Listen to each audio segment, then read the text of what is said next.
el doctor Eloy Ruthman Cisneros, exdecano de nuestra Facultad de Ciencias Jurídicas y Políticas de nuestra ilustre Universidad de Carabobo. El doctor Eloy Ruthman nos viene a hablar la mañana de hoy en estas jornadas académicas Miguel José Sanz, que de manera muy especial hoy dedicamos al exdecano Leoncio Landáez Otazo. El doctor Ruthman nos viene a hablar de los retos de la enseñanza del derecho en el mundo actual. Adelante, profesor doctor Eloy Ruthman. Hola, ¿me oyen? Sí, perfecto. Ok, bueno. Buenos días a todos. Buenos días, doctor. ¿Me oyen bien? Sí, correcto, se le oye perfecto. ¿Me oyen? Sí. ¿Me oyen bien? Sí, se le oye perfecto. Bueno, perfecto. Muchas gracias. Adelante. Muchas gracias. Ok. Bueno, debo comenzar agradeciendo la invitación de las autoridades de la Facultad de Ciencias Jurídicas y Políticas de la Universidad de Carabobo para conversar a través de este medio, para mí inédito, que es primera vez que lo utilizo, sobre un tema que siempre me ha inquietado. No es un tema que efectivamente no lo haya tratado con anterioridad, sino lo he realizado también en jornadas anteriores desde el punto de vista académico, pero les confieso que es la primera vez que por esta vía estoy comunicándome con un conglomerado de personas que en realidad no es mi fuerte con relación a este sistema de Zoom. Me ha costado mucho conectarme con la ayuda de una gran persona que trabaja conmigo, la cual está aquí en mi oficina desde hace media hora lidiando con el asunto, ¿no? Quisiera, antes de entrar en el tema, tocar tres puntos importantes, ¿no? En el mes de agosto de este año 2020 se cumplieron 305 años, en agosto, 305 años de la primera clase de derecho que se dio en Venezuela. La Academia de la Historia, cuando se cumplieron los 300 años en 2015, realizó en la sede de Caracas una jornada muy importante con relación a ese hecho, a ese acontecimiento tan novedoso, tan importante en la historia de la enseñanza del derecho en Venezuela. En 1715, siglo XVIII, fue cuando se dictó la primera clase de derecho en Venezuela. Y bueno, felizmente hoy estamos a 305 años de esa primera clase, que la dictó, por cierto, un abogado de origen canario, pero graduado en la Universidad de Salamanca, el doctor Antonio José Álvarez de Abreu, un distinguido jurista que vino a Venezuela, se instaló en el seminario de Santa Rosa de Lima y allí se cursaron las primeras clases de derecho en Venezuela. En segundo término, en ese mismo siglo XVIII, quiero hacer una referencia al epónimo de esta jornada, a Miguel José Sanz, que fue un ilustre abogado que incluso es considerado por los expertos y por la doctrina que ha escrito sobre la existencia y la participación de los abogados en la vida pública venezolana como la persona que pronunció el discurso más importante del siglo XVIII en Venezuela, Miguel José Sanz. Lo hizo en la instalación, en el año 1790, en la instalación de la academia, la primera academia de Derecho Público y Español que se fundó en Venezuela, que es, digamos, también la primigenia academia que estuvo constituida para el estudio del derecho público y para el análisis de la jurisprudencia en ese momento, para el análisis de la ley, la interpretación de la ley por parte de los abogados. Y se comenta, como les dije antes, de una manera muy, muy importante por parte de los historiadores en materia de la enseñanza del derecho, el discurso en la instalación de esa Academia de Derecho Público y Español, que se fundó en 1790, el discurso de Miguel José Sanz, y estas jornadas llevan el nombre de Miguel José Sanz, y la Facultad de Derecho también tiene que ver con el nombre de ese ilustre jurista que rescata el liderazgo civil, el liderazgo más importante que se debe rescatar en Venezuela. Incluso en esa academia obtuvo un premio por una investigación otro jurista importante en los primeros años del siglo XIX, Juan Germán Rocio. Efectivamente, también otra de las figuras interesantes en la redacción de la primera constitución venezolana de 1811. Esto, por supuesto, sin negar la inteligente y cualificada existencia humana y personal de Cristóbal Mendoza, que fue el primer presidente de Venezuela, porque como ustedes saben, pues hubo un triunvirato,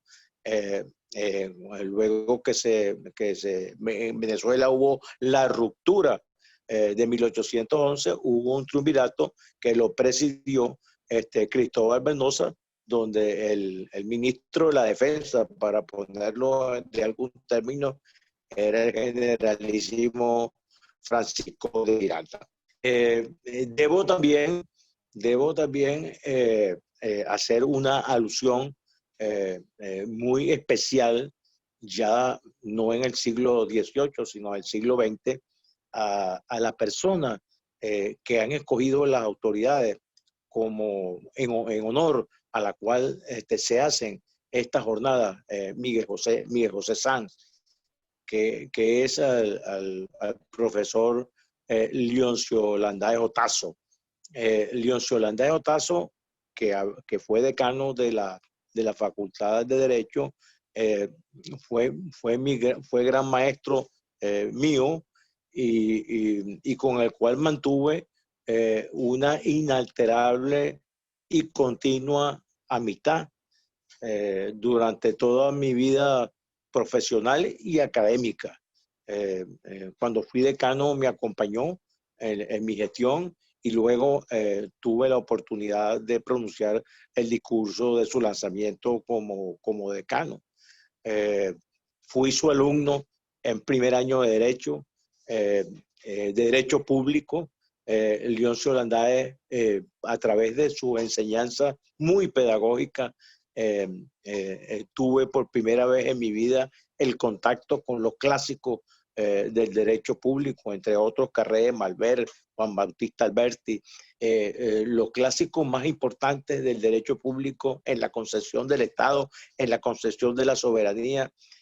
fueron incorporados a la vida de este estudiante que era yo hace 50 años en el primer año de la Facultad de Derecho por el maestro Leoncio Landae. Cuando estudiaba segundo año, fui una especie de preparador suyo en materias de seminario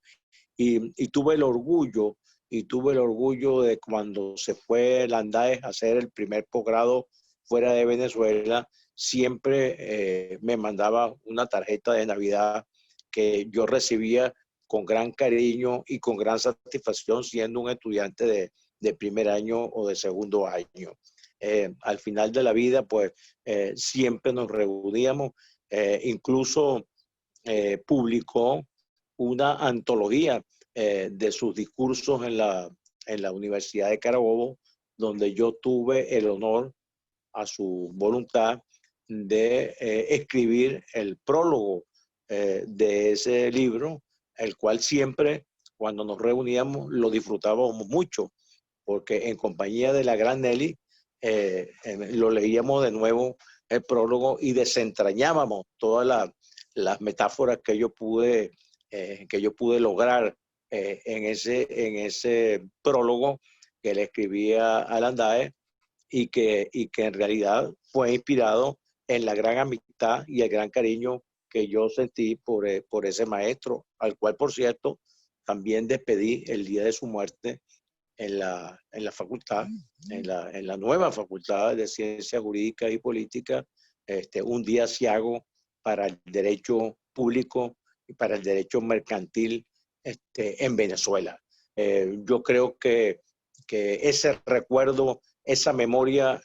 con relación a Landaes, en esta Alionso Landaes Otazo, en esta jornada, son una manifestación de solidaridad, de academia, de perfecta armonía entre lo que significa para las autoridades y para el fin de la facultad el dignificar las personas que han hecho verdaderamente academia, que han hecho verdaderamente juridicidad, que han producido obra jurídica, como es el caso de Leoncio Landaes. La enseñanza del derecho en los tiempos actuales, digamos, tiene varios dilemas que yo voy a tratar de orientar en esta breve reflexión que voy a tener con ustedes. En principio, lo que plantea la doctrina, si podemos llamarlo así, con relación a ese tema, es qué enseñar y cómo enseñar. Digamos, son las dos preguntas claves en materia de la enseñanza del derecho, las cuales no son nuevas, pero que orientan a una reflexión, porque efectivamente ambas pudieran haber sido escritas esta mañana, porque aún esta mañana pudiéramos discutir, como hoy estamos haciéndolo, qué enseñar en el derecho y cómo enseñarlo.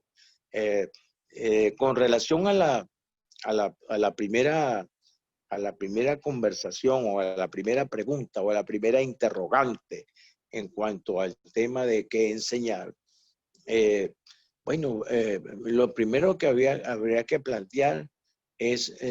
un problema de orden filosófico. ¿Qué derecho vamos a enseñar? Bueno, depende de las ideas de las personas que están elaborando los currícula y los programas. En estos tiempos que corren, es muy importante plantearse esos puntos. Por ejemplo, ¿hasta dónde podemos entender que lo que hay que enseñar es la ley, los códigos, los reglamentos, el derecho positivo vigente, frío, puro, sin agregarle ninguna otra vía de interpretación, como está en algunos programas, el derecho positivo sometido a una quietud, que no admite discusión, o como dirían en otro momento, con un culto desmesurado a la ley, un culto desmesurado a la ley, establecida así y en los códigos vigentes. Yo creo que eso no opera en los actuales momentos, ni tampoco operó hace algunos años, pero que en la actualidad pues está planteado de una manera más asertiva que en la enseñanza del derecho no debe privar la concepción de un derecho frío, de una norma jurídica neutra, porque el derecho no es neutro. Eh, el derecho es una ciencia social. El derecho no aparece por sí solo, sino que en el derecho hay una sociología y hay una filosofía en su creación. Nadie puede entender cómo se puede enseñar una norma jurídica sin que el estudiante o el profesor analice cuáles fueron las causas por las cuales se creó esa ley, esa norma, si esa norma también, además de las causas por las cuales se creó, si esa norma está siendo eficaz, si esa norma está cumpliendo con su función de control social en la sociedad donde vive. Si no, estudiar el derecho de manera fría y no sociologizarlo, no efectivamente poder extraer de la norma jurídica no solamente su contenido, sino el por qué está allí, esa norma, cuáles fueron las causas por las cuales esa norma se sancionó y se promulgó. Y además de ello, si esa norma que se sancionó y se promulgó tiene una eficacia total en la vida social. No está prohibido quitarle la vida a una persona, pero que efectivamente, y el derecho a la vida es un derecho fundamental, proclamado en los principios básicos de la Constitución del 99, que es la Constitución vigente. En el artículo 2 de la Constitución del 99 están los valores fundamentales del ordenamiento jurídico, entre ellos la vida. Como contrapartida a la vida, la antijuricidad del homicidio está clara como aquello de lo cóncavo y de lo convexo, teniendo como un valor fundamental la vida. El Código Penal castiga, por ejemplo, el homicidio, pero efectivamente no basta con enseñar el homicidio y las clases de homicidio, que es homicidio, el homicidio intencional, el homicidio calificado, el homicidio agravado, el homicidio concausal, los diferentes tipos de homicidio. Ahora el homicidio con dolo eventual que está de moda, que no es tampoco nada nuevo, pero que está de moda ahora. No basta con que el alumno deletree el catecismo de las clases de homicidio, sino que efectivamente saber si el delito de homicidio ha logrado una prevención importante en la vida social. Si el castigo del homicidio ha logrado que en la vida social la gente se abstenga de matar, se abstenga de violar el derecho a la vida. Entonces, eso es lo que efectivamente orienta hacia un derecho, una enseñanza del derecho marcada desde el punto de vista sociológico, que el derecho no sea solamente el esquema de unos delitos que están consagrados, por ejemplo, en el caso del derecho penal, consagrados en la ley penal, sino también cuál es la efectividad que tiene en el mundo, en la vida social, esos delitos. Igualmente, pues, hay que verificar que la norma jurídica tiene que, la enseñanza del derecho tiene que masificarse, tratar de buscar en ella no solamente la enseñanza normativa, sino, como dijimos, la enseñanza sociológica, la enseñanza filosófica, la enseñanza histórica. La enseñanza histórica, la cuestión banal del programa, que efectivamente en algunos puntos, pues yo difiero de la cuestión de los programas, porque la dinámica de los contenidos va cambiando la historia, va cambiando la manera de enseñar, va cambiando la forma de enseñar. El profesor tiene que estar pendiente de la dinámica social, de las nuevas situaciones que están ocurriendo, con el objeto de tratar de armonizar los contenidos programáticos con las nuevas situaciones que están ocurriendo en la vida de hoy. No es lo mismo el derecho que nosotros estudiamos hace 50 años que el derecho que se estudia ahora. Ni son tan efectivos los mecanismos de control social jurídico que existían hace 40 años que lo que existen ahora. Por ejemplo, había una máxima del derecho en materia sociológica, que el derecho era la forma más eficaz de control social, y resulta que no lo es,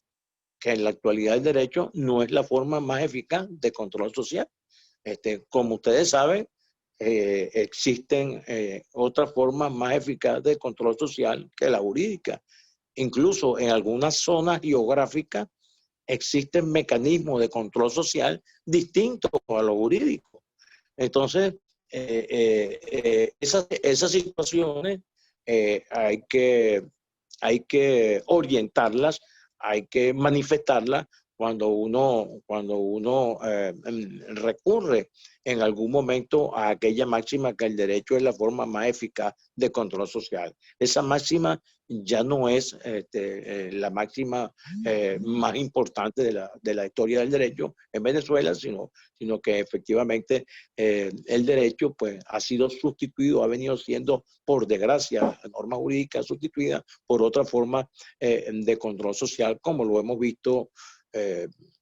últimamente, y lo hemos visto en los últimos años, que se ha ido decantando esta forma de control social de una manera bastante dificultosa.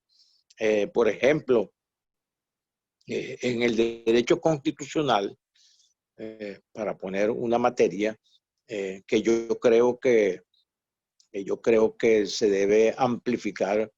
en el programa o en los currícula de la Facultad de Derecho, porque las diferentes ramas del derecho se han constitucionalizado, y que efectivamente pues es importante insistir sobre una enseñanza más amplia del derecho constitucional. Ahora, en el derecho constitucional también hay que hacer una sociología constitucional con más ahínco, con más fuerza, con más, digamos, con más rectitud, porque esa es la norma fundamental. Y entonces, si nosotros estamos enseñando derecho constitucional, el deber de cualquier docente es mezclar la enseñanza de la norma constitucional con la sociología de la Constitución. Vale decir, bueno, estos principios fundamentales establecidos en los artículos 2, 3, 4 y 5 de la Constitución de la República Bolivariana de Venezuela, donde incluso se atienden a valores superiores del ordenamiento jurídico, por qué se crearon, cuáles fueron las condiciones a finales de la década del 90 que se dieron en el país para la sustitución de la Constitución del 61, cuáles fueron los aportes de la constituyente del 99 con relación a las normas jurídicas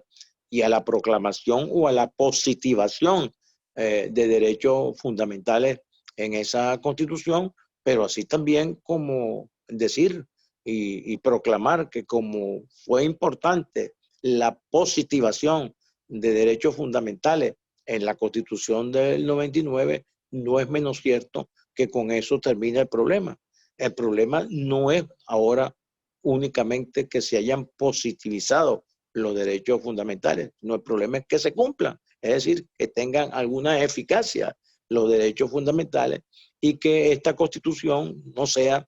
como dijo una vez el gran escritor mexicano Octavio Paz en su libro El laberinto de la soledad, no sea esa constitución otra constitución de mentira, como estamos acostumbrados, según el autor, en Latinoamérica, a hacer constituciones rimbombantes, con grandes adjetivos, con grandes proclamaciones, pero que en la final son constituciones de mentira porque no se cumplen. Entonces, efectivamente, pues no basta enseñar derecho constitucional sin hacer sociología constitucional y también hacer filosofía constitucional con relación a cuáles fueron las ideas que inspiraron esa constitución, esos principios, esas normas constitucionales, cuál fue la confrontación de esas ideas y de qué forma esas ideas de alguna manera se han ido quebrantando en el curso de estos años, de estos últimos 20 años, hasta el punto en que la Constitución prácticamente parece una letra muerta y que, por cierto, nada se va a solucionar con una nueva Constitución, sino más bien con cumplir la que tenemos, la cual yo creo que tiene mucho apoyo porque los principios positivizados, los derechos fundamentales positivizados en la Constitución del 99, representaron y representan el sentir de los venezolanos, el sentir de los derechos que nosotros aspirábamos y que ahora reclamamos el cumplimiento de los mismos, reclamamos la eficacia de ese derecho. Ahora, en el campo de qué enseñar, también hay otra discusión, que hasta qué punto en un tiempo corto, en el caso de las clases y ahora pues en un tiempo también dificultoso por la pandemia, tenemos que ver de qué manera esquematizamos una enseñanza del derecho que pueda ser más productiva para el oyente a través de estos medios, de estos nuevos medios que al final pues estamos recurriendo a ellos, pero que yo en lo personal pienso que en materia jurídica pues tenemos que discutir. Nos falta discutir mucho con relación a la utilización de estos medios y en cuanto a la enseñanza del derecho. Nos falta mucho discutir, tenemos que ver muy bien esta situación. Por ejemplo, a todos los que me están escuchando o a todos los que escuchan una conferencia o una clase en un curso que se programe de 20 horas, de 30 horas, ¿cuál sería la responsabilidad del oyente y la del profesor con relación a estos nuevos métodos de comunicación, donde no hay efectivamente una inmediación entre el profesor y los alumnos? Nadie puede saber en tiempo real si efectivamente quien lo oye está tomando la atención debida o no. Esto viene siendo un método de clase magistral, incluso peor que la magistral, porque ni siquiera hay interacción. Dicen que en algunos en algunos métodos tecnológicos nuevos existe también al final el método de las preguntas, etcétera. Pero efectivamente hay que pensar en la responsabilidad que tiene que tener el oyente que curse a través de estos métodos, una responsabilidad profesional, que es que efectivamente se está formando para ser un buen abogado, se está formando para una responsabilidad y hay que insistir en que la escuela de ciencia jurídica tiene también que ser una escuela de la responsabilidad para quienes oyen, para quienes asistan a este tipo de cuestión, para que sepan que su compromiso ético con la enseñanza es el compromiso de formarse, es el compromiso de entender y reflexionar sobre lo que se le está diciendo, es el compromiso de problematizar el asunto que se le está planteando y no tomarlo a la ligera y no decir que, bueno, como a mí no me están viendo en este momento, pues entonces yo me retiro. No, así no vamos a buscar, en el país no vamos a lograr nada si efectivamente no logramos entender que tanto profesores como alumnos tenemos que asumir una responsabilidad histórica ante esta nueva situación que implica que tanto los profesores como los oyentes asuman que efectivamente es un compromiso ético el formarse, que no es para pasar a través de cualquier manera, no es para probar las cosas a través de cualquier nota, es para oír, para reflexionar, para pensar e incluso para que luego de esas 20 horas, de 30 horas de enseñanza, pues se realice una entrevista personal con el docente para que el docente pueda individualmente evaluar si esa persona durante esas 20 horas anteriores pudo establecer verdaderamente un contacto académico, intelectual con los trabajos y las investigaciones, porque no solamente son las clases, son las conferencias, sino también las recomendaciones y las lecturas y los debates que se tienen que hacer para lograr una complejidad en cuanto a la enseñanza. Ahora, la otra pregunta es importante también, que es la de cómo enseñar, porque ya que enseñar, pues, en estas situaciones y en todas las situaciones anteriores, antes de la pandemia, pues hay que enseñar en las materias y en los diferentes tópicos que se realicen. Hay quienes piensan que basta con la enseñanza de los principios, que cada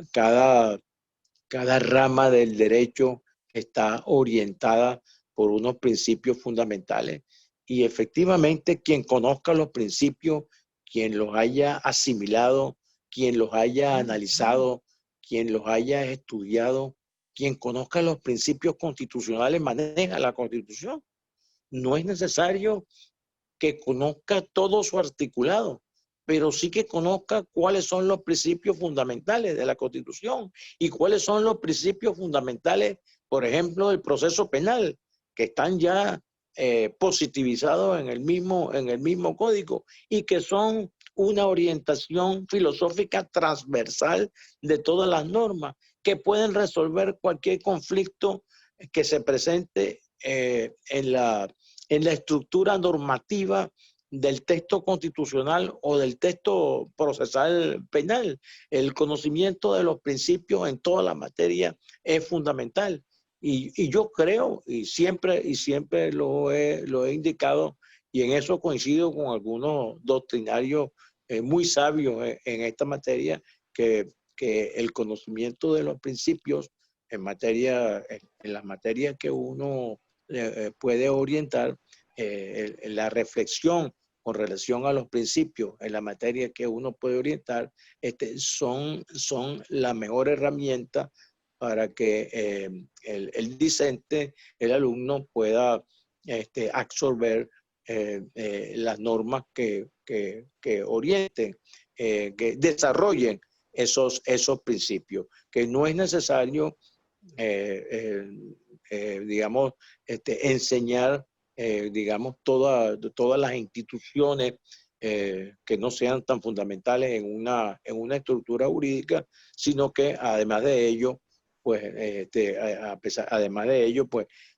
lo importante sería el estudio de los principios de cada materia, para que el alumno, introyectado y asimilado esos principios, pueda de una manera abordar cualquier situación que se le presente en cuanto a la interpretación normativa de ese mismo texto. En cuanto a cómo enseñar, digamos, es importante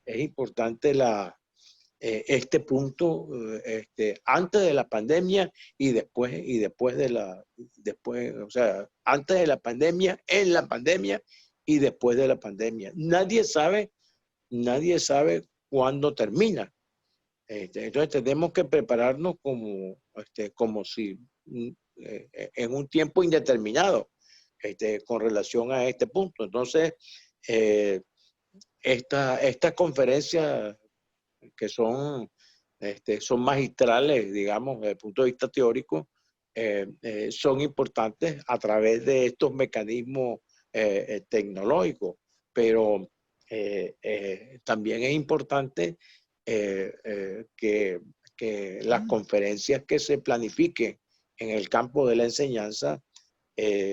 digamos, tengan que ver con que el alumno aprenda a hacer,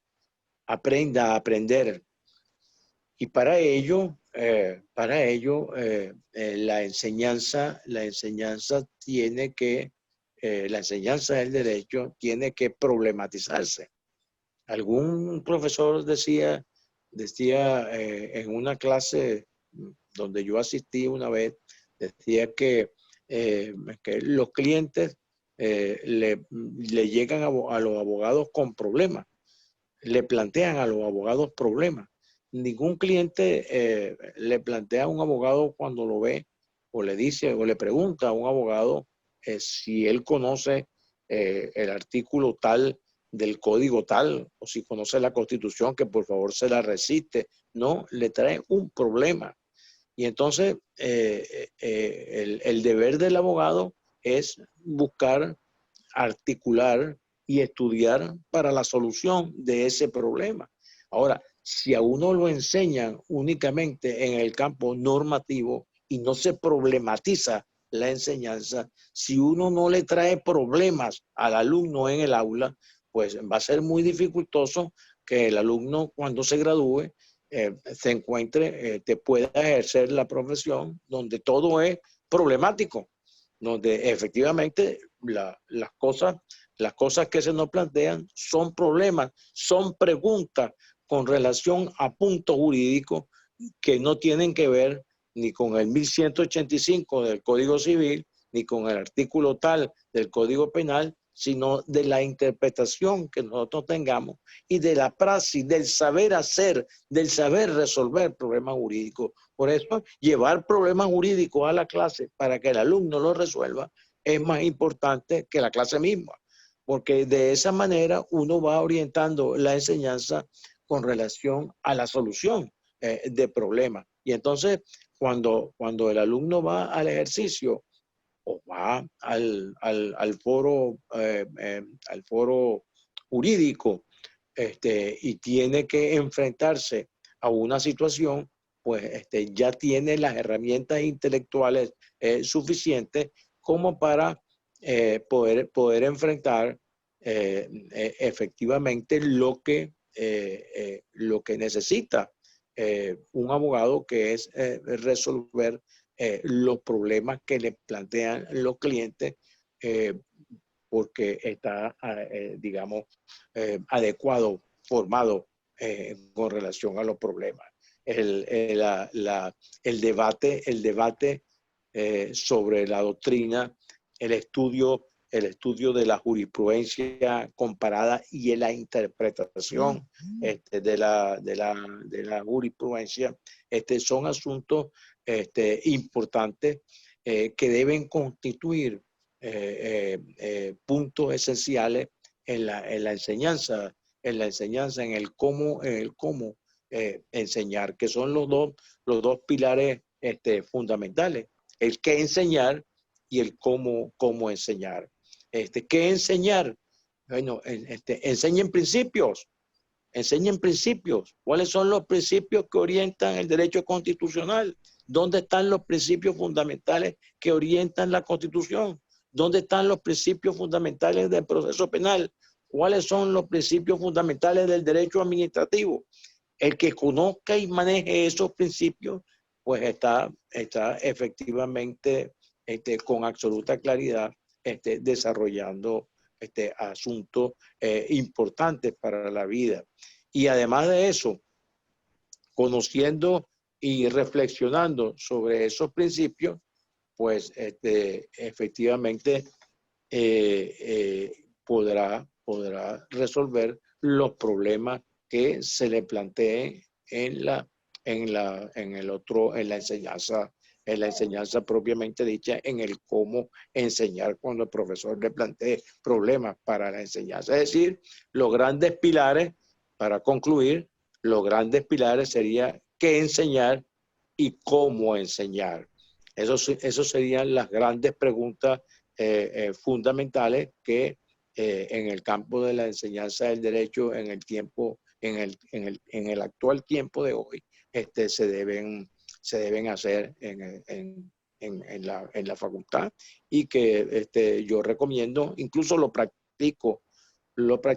en las clases que regularmente me invitan ahora en el área de posgrado de la facultad. Yo practico esto que estoy planteando, porque creo que la enseñanza de los principios y la enseñanza problematizada es la manera de buscar una mejor salida a la enseñanza de un mejor estudiante, a la producción, a un mejor producto estudiantil. Bueno, con esto dejo por concluida la invitación, la conferencia, la reflexión que he hecho en el día de hoy. Espero pues que haya sido satisfactoria para ustedes, y bueno, estoy a la orden de la facultad para futuras intervenciones, siempre dentro de este método que hoy me inauguro. Muchas gracias a todos. Muchísimas gracias, profesor, doctor Eloy Rudman. Siempre es un honor para nosotros escucharlo en sus disertaciones para nuestra facultad, y en nombre de nuestra facultad, sumamente agradecidos por su intervención la mañana de hoy. Muchísimas gracias y le estamos muy agradecidos por su participación.